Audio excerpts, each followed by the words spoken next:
Hey guys, I'm Darcy from Lucky Tackle Box. I'm going to give you my advice on how a beginner can catch his or her first inshore saltwater fish. I get this question a lot, and more people would probably go fishing if they knew where to start. So let's get right to it. First, you're going to need a rod and reel combo. Don't worry too much about this if you're a beginner. You can even borrow a combo from a friend. You want a light-duty spinning reel and a medium to light action rod for your first inshore fish. Here is what I use for inshore saltwater fishing. For my reel, I'm using an Accurate SR6 spinning reel, and I have it spooled with 15-pound braid as my main line. And for my rod, I have it paired with a 7'2" Tsunami Coastal Series Airwave rod, which is considered a light action spinning rod. In order to catch your first saltwater fish, I would recommend attaching to your main line a popping cork or a bobber. Either one will work just fine.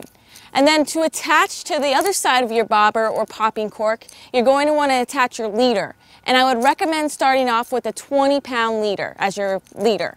And it's going to be about 2 to 3 feet.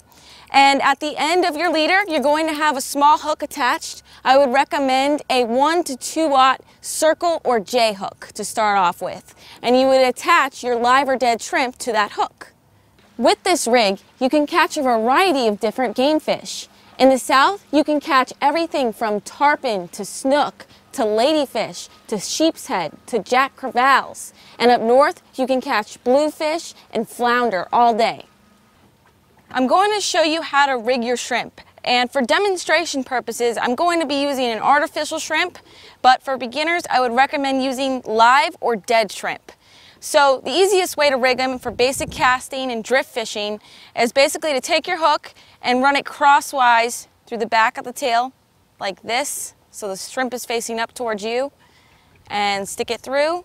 And that way he can kick and swim freely if it's a live shrimp, and if it's a dead shrimp, it'll work just fine.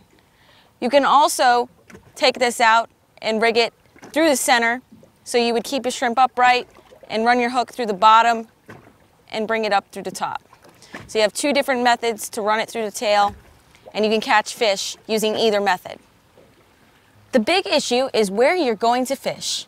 The old saying goes that 99% of the fish are in 1% of the ocean. We just need to find that 1% by thinking like a fish. Fish like to eat smaller fish, and smaller fish like to hide.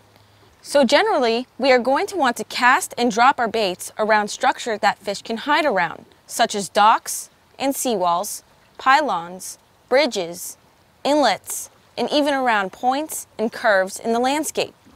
You can also Google places to fish in your area, or just get started by looking where the other fishermen are. Also, especially for inshore saltwater fishing, you're going to want to try and fish when the current or tide is moving fastest. This is generally the 2 to 3 hours in between the low and high tides. For example, if high tide is at noon and low tide is at 6 p.m., generally speaking, the current will be moving fastest from about 2 to 4 p.m. or so. The most important part about fishing is just to get out there, enjoy the outdoors and the water with your friends and your family. Hopefully these tips are going to help you catch your first inshore saltwater fish and create some lifetime memories. Once again, on behalf of Lucky Tackle Box, I'm Darcy Airhill. You can find me on social media, Roku, and YouTube as Sir Sizzle Offshore. And until next time, follow your dream and keep on catching.